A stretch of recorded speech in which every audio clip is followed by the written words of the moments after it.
नमस्कार दोस्तों आज के वीडियो में हम सीखने वाले हैं समीकरणों को हल करना। तो दोस्तों मैंने यहाँ पर 5 समीकरणें ली है और इन पांचों समीकरणों को हम हल करने वाले हैं इस वीडियो के अंदर। तो दोस्तों ये वीडियो देखने के बाद आपके इस प्रकार की समीकरणें हल करने में कहीं भी कोई दिक्कत रहने वाली नहीं है। तो दोस्तों अब बस आपसे इतना निवेदन है कि इस वीडियो को पूरा देखना, अंत तक वीडियो को स्किप बिल्कुल भी मत कर। तो चलिए दोस्तों करते हैं इस वीडियो को स्टार्ट और सबसे पहले करते हैं समीकरण नंबर 1 को हल। तो दोस्तों समीकरण नंबर 1 को मैंने यहाँ पर लिख लिया है। अब दोस्तों समीकरण नंबर 1 कहती है हमारी कि 3x बराबर 2x प्लस 18। तो दोस्तों इसको हमें हल करना है। अब इस समीकरण को हल करने का मतलब है कि इसमें हमें x का मान ज्ञात करना है। तो दोस्तों इसमें आपको सबसे पहले क्या करना होगा कि आपको जिस भी पद का मान चाहिए, जैसे हमें यहाँ पर x का मान चाहिए, तो आपको जिस भी पद का मान चाहिए उनको एक तरफ कर दो और बाकी संख्याओं को एक तरफ कर दो। तो दोस्तों हमें तो x का मान चाहिए, तो x वाले पद हम एक तरफ कर देते हैं। तो 3x का 3x यहाँ पर लिख देते हैं। उसके बाद दोस्तों ये जो 2x है ये x का पद है इसके अंदर और ये बराबर से दूसरी साइड है, तो इसको हम इस साइड लेकर आएंगे, क्योंकि मैंने आपको बताया कि आपको जिस पद का मान चाहिए उन सभी पदों को एक तरफ कर लो। तो दोस्तों ये जो 2x है ये बराबर से इस साइड प्लस का है। तो दोस्तों इसको जब हम बराबर से इस साइड लेकर आएंगे तो दोस्तों हम जानते हैं कि कोई भी संख्या अगर बराबर से दूसरी साइड जाती है तो उसका चिन्ह चेंज हो जाता है, यानी अगर वो प्लस किया तो माइनस की हो जाती है, अगर माइनस किया तो प्लस की हो जाती है। तो ये 2x है ये प्लस का है और बराबर से इस साइड आएगा तो ये माइनस का 2x हो जाएगा। तो इस 2x को हम बराबर से इस साइड लेकर आएंगे तो ये माइनस का 2x हो जाएगा। फिर बराबर का बराबर और बराबर में 18 यहाँ पर ऐसा का ऐसा रह जाएगा। तो मैंने यहाँ पर क्या किया कि x वाले पद एक तरफ कर लिए, क्योंकि हमें x का मान चाहिए। अब दोस्तों 3x में से 2x घटाना है, यानी 3x माइनस 2x। तो 3x में से 2x घटाएंगे तो ये बच गया 1x और 1x को हम सीधा x भी लिख सकते हैं और बराबर में 18 का 18। तो इस प्रकार दोस्तों x का मान आ गया हमारे पास 18। तो दोस्तों इस प्रकार ये थी हमारी पहली समीकरण जिसको हमें हल करना था, यानी x का मान ज्ञात करना था और x का मान हमने ज्ञात कर दिया जो आया हमारे पास 18। अब आता है दोस्तों समीकरण नंबर 2 और 2 नंबर समीकरण ये है, इसको एक बार यहाँ पर वापस लिख लेते हैं। तो 2 नंबर समीकरण है दोस्तों हमारे पास 5x प्लस 9 बराबर 5 प्लस 3x। अब दोस्तों इसको हमें हल करना है। इसको हल करने का मतलब है कि यहाँ पर भी x का मान ज्ञात करना है। अब दोस्तों ये ज़रूरी नहीं है कि यहाँ पर सदैव x ही आए, x की जगह कुछ भी आ सकता है, u आ सकता है, v आ सकता है, t आ सकता है, a आ सकता है, b आ सकता है, कुछ भी आ सकता है, y आ सकता है। तो दोस्तों यहाँ पर हमें x है तो हमें x का मान ज्ञात करना है। तो मैंने आपको बताया कि आपको जिस भी पद का मान ज्ञात करना है उन सबको एक तरफ कर दो और संख्याओं को एक तरफ कर दो। तो 5x तो यहाँ पर रह जाएगा। उसके बाद हम देखते हैं कि x वाला पद ये एक और है। तो दोस्तों ये तो रह गया बराबर से इस साइड। तो जब इस 3x को हम बराबर से इस साइड लेकर आएंगे, क्योंकि हमें इस 5x के पास में लाना है, क्योंकि मैंने आपको बताया कि आपको जिस भी पद का मान चाहिए उनको एक तरफ कर दो, यानी एक साइड कर दो। तो ये जो 5x है ये बराबर से इस साइड है, तो इस 3x को भी बराबर से इस साइड लेकर आना होगा। तो ये जो 3x है ये बराबर से इस साइड तो प्लस का 3x है, तो जब बराबर से इस साइड आएगा तो ये माइनस का 3x हो जाएगा, क्योंकि हम जानते हैं कि कोई भी संख्या बराबर से दूसरी साइड जाती है तो उसका चिन्ह चेंज हो जाता है। अगर प्लस में है तो माइनस हो जाता है, अगर माइनस है तो प्लस की हो जाती है। तो प्लस का 3x बराबर से इस तरफ आएगा तो माइनस का 3x हो जाएगा। अब बराबर का बराबर, अब दोस्तों बराबर में 5 है, 5 को मैंने ऐसा का ऐसा लिख दिया। अब ये प्लस का 9 बराबर से इस साइड है, इसको हमें भेजना है बराबर से दूसरी साइड। तो प्लस का 9 बराबर से दूसरी साइड जाएगा तो माइनस का 9 हो जाएगा। अब दोस्तों 5x में से 3x घटाएंगे तो बच गया 2x। बराबर में 5 में से 9 घटाना है, तो 5 छोटी संख्या है, 9 बड़ी है, 5 में से 9 घटा नहीं सकते, तो हम क्या करेंगे 9 में से 5 घटाएंगे तो ये बचेगा हमारे पास 4। लेकिन ये 4 है जो माइनस का बचेगा, क्योंकि माइनस की संख्या बड़ी है। तो 5 में से 9 घटाएंगे तो बचेगा माइनस का 4। अब दोस्तों 2x का मतलब है 2 गुणा x बराबर में है माइनस का 4। हमें तो सिर्फ x का मान चाहिए, तो x तो यहाँ पर रह जाएगा। अब दोस्तों ये 2 गुणा में है और दोस्तों हम जानते हैं कि कोई भी गुणा वाली संख्या जब बराबर से दूसरी तरफ भेजते हैं तो वो भाग में चली जाती है। तो x का तो x यहाँ पर रह गया। अब ये 2 गुणा में है, इसको बराबर से दूसरी साइड भेजेंगे तो ये -4 के भाग में आ जाएगा। तो ये बन गया हमारे पास -4 में 2 का भाग देंगे तो आएगा 2।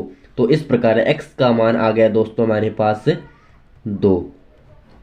तो इस प्रकार इस समीकरण का हल हो गया 2, यानी इस समीकरण के अंदर x का मान हो गया 2।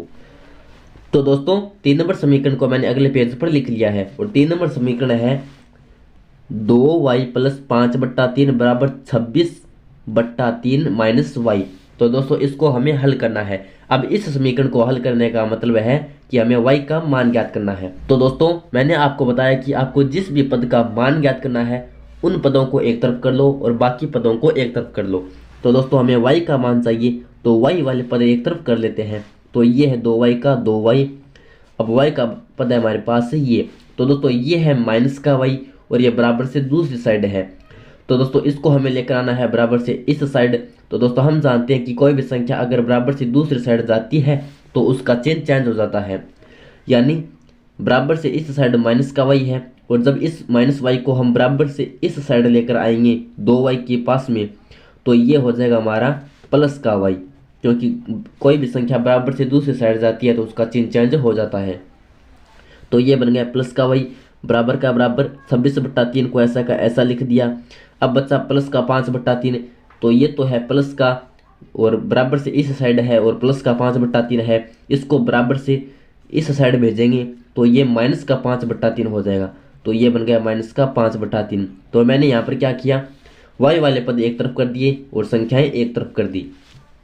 और अब बस आपको इतना ध्यान में रखना है कि कोई भी संख्या जब बराबर से दूसरी साइड जाती है तो उसका चिन्ह चेंज हो जाता है, अगर प्लस किया तो माइनस की, अगर माइनस किया तो प्लस की। तो वही सब कुछ मैंने यहाँ पर किया है। अब 2y + 1y, y का मतलब है 1y, तो 2y और y हो गया हमारे पास 3y। 2y + y हो गया 3y बराबर 26/3 में से 5/3 घटाना है तो ये भिन्न का घटाव हो गया। इसमें हम क्या करेंगे, सबसे पहले नीचे वाली संख्याओं का एलसीएम लेंगे। तो नीचे हमारे पास 3 तो 3 का एलसीएम लेंगे तो 3 आएगा। उस एलसीएम को यहाँ पर इस प्रकार लिख देना है। अब क्या करना है, इस साइड से शुरू करना है, इस साइड से, और नीचे वाली संख्या का इस संख्या में भाग देना है। तो 3 का 3 में भाग एक बार और इस 1 का गुणा कर देना है इस 3 की ऊपर वाली संख्या यानी 26 के साथ। वैसे तो आपको भिन्न वाला घटाव आता होगा। फिर माइनस का निशान, अब इस 3 का भाग देंगे 3 में तो एक बार और इसका गुणा कर देना है इस 3 के ऊपर वाली संख्या यानी 5 के साथ। तो ये बन गया 3y। 3y का मतलब है 3 गुणा y बराबर 1 गुणा 26 यानी 26 माइनस 1 गुणा 5 यानी 5, क्योंकि कोई भी संख्या को 1 से गुणा करने पर वापस वही संख्या आ जाती है, बट्टे 3। 26 में से 5 घटाएंगे तो बचेगा 21 बट्टे 3। 21 में 3 का भाग देंगे तो ये आएगा हमारे पास 7। तो दोस्तों इस प्रकार ये आ गया हमारे पास 3 गुणा y बराबर 7। अब दोस्तों 3 गुणा y है, हमें तो सिर्फ y का मान चाहिए तो y तो यहाँ पर रह जाएगा और ये 3 गुणा में है। और दोस्तों हम जानते हैं कि कोई भी गुणा वाली संख्या अगर बराबर से दूसरी साइड जाती है तो वो भाग में चली जाती है। तो गुणा वाले 3 को बराबर से दूसरी साइड भेजेंगे तो ये 7 के भाग में आ जाएगी। तो y का मान आ गया हमारे पास 7/3। तो इस प्रकार दोस्तों इस समीकरण का हल हो गया हमारे पास 7, यानी इस समीकरण को हल करने का मतलब था कि हमें y का मान ज्ञात करना है और y का मान आ गया हमारे पास 7/3। तो दोस्तों इस प्रकार ये हो गया हमारा 3 नंबर सवाल। और दोस्तों अगर आपको वीडियो पसंद आ रहा है, वीडियो आपको अच्छा लग रहा है तो नीचे एक लाइक का बटन है, उसको ज़रूर से दबा दीजिए और हमारी वीडियो को लाइक कर दीजिए। और इसी तरह की और वीडियोज़ देखने के लिए चैनल को सब्सक्राइब जरूर कर दीजिए, नीचे जो सब्सक्राइब का बटन है उसको दबा दीजिए। तो प्लीज़ वीडियो को लाइक कर दीजिए और चैनल को सब्सक्राइब कर दीजिए। तो चलिए अब बढ़ते हैं हमारे सवाल नंबर 4 की तरफ। तो दोस्तों अब आता है हमारा सवाल नंबर 4 और 4 नंबर सवाल है कि x/2 में से हमें माइनस करना है यानी घटाना है 1/5 बराबर में है x/3 + 1/4। तो दोस्तों ये हमारी 4 नंबर समीकरण। अब इसको हमें हल करना है। इसको हल करने का मतलब है x का मान ज्ञात करना है। तो दोस्तों मैंने आपको बताया कि आपको इन समीकरणों में आपको क्या करना है, आपको सबसे पहले बस इतना करना है कि आपको जिस भी पद का मान चाहिए उन सभी पदों को एक तरफ कर दो और बाकी संख्याओं को एक तरफ कर दो। यानी इसके अंदर में x का मान चाहिए तो आपको जितने भी x वाले पद दिखाई दे रहे हैं उनको एक तरफ कर दो। तो x/2 का x/2, अब है हमारे पास x/3, ये x वाला पद है। तो ये दोस्तों बराबर से इस साइड है और यहाँ पर ये है प्लस का x बट्टा 3। तो जब ये बराबर से इस साइड आएगा तो ये माइनस का x बट्टा 3 हो जाएगा, क्योंकि मैंने आपको बताया कि कोई भी प्लस वाली संख्या जब बराबर से दूसरी साइड जाती है तो वो माइनस की हो जाती है, और अगर कोई माइनस की संख्या है वो बराबर से दूसरी साइड जाती है तो वो प्लस की हो जाती है, यानी उसका चिन्ह चेंज हो जाता है। तो x वाले पद एक तरफ कर दिए, बराबर का बराबर 1/4, 1/4। अब बचा माइनस का 1/5। तो माइनस का 1/5 बराबर से इस तरफ है, इस माइनस 1/5 को बराबर से इस तरफ लेकर आएंगे तो ये प्लस का 1/5 हो जाएगा, क्योंकि इसका चिन्ह चेंज हो जाएगा, क्योंकि कोई भी बराबर वाली संख्या बराबर से दूसरी तरफ जाती है तो उसका चिन्ह चेंज हो जाता है। x/2 में से x/3 घटाना है, तो ये भिन्न वाला घटाव आ गया। तो हम क्या करेंगे, सबसे पहले नीचे वाली संख्याओं का एलसीएम लेंगे। तो 2 और 3 का जब आप एलसीएम यानी लैस लोगे तो ये आएगा हमारे पास 6। लैस लेना आपको आता होगा। 2 और 3 का एलसीएम यानी लैस लेंगे तो आएगा 6। अब कैसे घटाएंगे, इस तरफ से शुरू करेंगे, 2 का भाग देंगे 6 में तो जाएगा 3 बार, और इस 3 का गुणा कर देना है इस 2 के ऊपर वाली संख्या यानी x के साथ, फिर माइनस का निशान। अब इस 3 का भाग देंगे 6 में, जाएगा 2 बार, इस 2 का गुणा कर देना है इस 3 के ऊपर वाली संख्या यानी x के साथ, फिर बराबर का निशान। 1/4 में जोड़ना है 1/5। तो सबसे पहले नीचे वाली संख्याओं का एलसीएम लेंगे। तो 4 और 5 का एलसीएम लेंगे। तो 4 और 5 का एलसीएम आता है 20।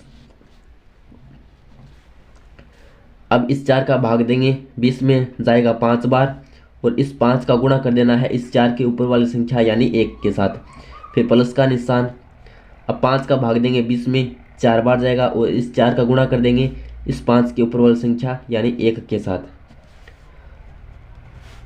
3 गुणा x का मतलब है 3x, माइनस 2 गुणा x का मतलब है 2x बट्टा 6 बराबर 5 गुणा 1 का मतलब है 5, प्लस 4 को 1 से गुणा करेंगे तो आएगा 4 बट्टे 20। तो दोस्तों 3x में से 2x घटाएंगे तो ये बचेगा हमारे पास 1x, और 1x को हम सीधा x भी लिख सकते हैं, बट्टे 6 बराबर 5 + 4 यानी 5 और 4 होते हैं 9 बट्टे 20। अब दोस्तों हमें तो सिर्फ x का मान चाहिए, हमें तो सिर्फ x का मान चाहिए, और ये जो 6 है ये इस x के बट्टे में है यानी x के भाग में है। और दोस्तों कोई भी भाग वाली संख्या जब बराबर से दूसरी तरफ भेजते हैं तो वो गुणा में चली जाती है। तो दोस्तों x तो यहाँ पर रह जाएगा, ये 6 भाग में है, बराबर से दूसरी तरफ आएगी तो ये 9/20 के गुणा में आ जाएगी। तो ये हो गया दोस्तों x बराबर। अब 9/20 गुणा 6 का मतलब है कि दोस्तों हमें 9 का 6 के साथ गुणा करना है और इसके बट्टे में 20 लिख देना है। तो यहाँ पर इस 6 का मतलब है ये 6 ऊपर गुणा में है तो इसका गुणा 9 के साथ होगा। तो 9 का 6 के साथ गुणा करेंगे तो 9 छक्के होता है 54, 54 बट्टे में 20। अब दोस्तों इसका ये भी आंसर सही है। और दोस्तों यहाँ पर x बराबर, अब हम जानते हैं कि 54 में भी 2 का भाग जाता है, 20 में भी 2 का भाग जाता है, तो दोनों 2 से कट रही है तो दोनों को 2 से काट देंगे। 54 में 2 का भाग देंगे तो ये आएगा 27 बट्टे 20 में 2 का भाग देंगे तो ये आएगा 10। तो दोस्तों ये भी आंसर सही है, ये भी आंसर सही है। तो x का मान आएगा हमारे पास 27/10। तो दोस्तों इस प्रकार ये हो गया हमारा 4 नंबर सवाल। अब आता है दोस्तों हमारा सवाल नंबर 5। और दोस्तों अगर आपको वीडियो पसंद आ रहा है तो वीडियो को लाइक करना मत भूलिएगा, नीचे जो लाइक का बटन है उसको ज़रूर से दबा दीजिए। अब आता है दोस्तों आज के वीडियो का लास्ट सवाल, और ये हमारा सवाल नंबर 5। तो दोस्तों ये समीकरण है हमारे पास कि x - 5/3 बराबर x - 3/5। इसको हमें हल करना है। इसको हल करने का मतलब है x का मान ज्ञात करना है। तो दोस्तों इसके अंदर सबसे पहले हम क्या करेंगे कि यहाँ पर दोस्तों ये हमारा x - 5/3 ये 3 बट्टा में है, इसका मतलब है कि ये 3 भाग में है, 3 भाग में है। तो दोस्तों हम जानते हैं कि कोई भी भाग वाली संख्या जब बराबर से दूसरी तरफ जाती है तो वो गुणा में चली जाती है। तो यहाँ पर होगा क्या कि ये जो 3 है ये बराबर से इस तरफ आकर x - 3 के गुणा में आ जाएगी। और यहाँ पर क्या है कि ये जो 5 है ये x - 3 के भाग में है। तो जब 5 को बराबर से इस तरफ लेकर आएंगे तो ये x - 5 के भाग में आ जाएगा। क्योंकि दोस्तों हम एक नियम जानते हैं कि कोई भी भाग वाली संख्या बराबर से दूसरी तरफ जाती है तो वो गुणा में चली जाती है। तो यहाँ पर ये 3 भाग में है x - 5 के, और यहाँ पर 5 भी भाग में है। किसके भाग में है? ये है इसके भाग में। तो यहाँ पर होगा क्या दोस्तों कि जब 3 को बराबर से इस तरफ भेजेंगे तो ये तो इसके भाग गुणा इसके गुणा में आ जाएगी, और 5 को जब बराबर से इस तरफ भेजेंगे तो ये इसके गुणा में आ जाएगा। तो यहाँ पर होगा ये कि 5 गुणा x माइनस 5 बराबर x माइनस 3 गुणा 3। तो दोस्तों मैंने यहाँ पर क्या किया कि ये जो 3 है ये भाग में है, इसको मैंने बराबर से इस तरफ भेजा तो ये इसके गुणा में आ गया, और ये जो 5 है ये यहाँ पर भाग में है तो इसको मैंने बराबर से इस तरफ भेजा तो ये इसके गुणा में आ गया। तो इतना सा मैंने यहाँ पर किया। अब इनको थोड़ा सरल कर लेते हैं। सरल करने का मतलब है कि 5 और यहाँ पर ब्रैकेट है x माइनस 5, इसका मतलब ये है कि इस 5 का गुणा अंदर दोनों के साथ होगा, x के साथ भी होगा 5 के साथ भी होगा। तो 5 का गुणा x के साथ तो ये हो गया 5x, फिर 5 का गुणा 5 के साथ तो ये हो गया 25, और साथ में माइनस भी है तो ये हो गया माइनस का 25। अब बराबर का बराबर, अब x माइनस 3 और गुणा में 3 है तो यहाँ पर भी 3 का ब्रैकेट में गुणा होगा, सबसे पहले x के साथ फिर 3 के साथ। तो 3 का गुणा x के साथ तो 3x, फिर माइनस का चिन्ह, 3 का गुणा 3 के साथ तो 3 तिया 9। अब दोस्तों इस समीकरण को हम हल करना जानते हैं कि आपको जिस भी पद का मान चाहिए उनको एक तरफ कर दो, संख्याओं को एक तरफ कर दो। तो हमें तो x का मान चाहिए तो 5x, x वाले पद एक तरफ कर देते हैं तो 5x, उसके बाद है 3x। तो ये जो 3x है ये बराबर से इस तरफ है और प्लस का है, तो जब ये 3x बराबर से इस तरफ आएगा तो ये माइनस का 3x हो जाएगा, क्योंकि हम जानते हैं कि कोई भी संख्या बराबर से दूसरी तरफ जाती है तो उसका चिन्ह चेंज हो जाता है। तो x वाले पद एक तरफ कर दिए मैंने, फिर बराबर का निशान, फिर है माइनस का 9।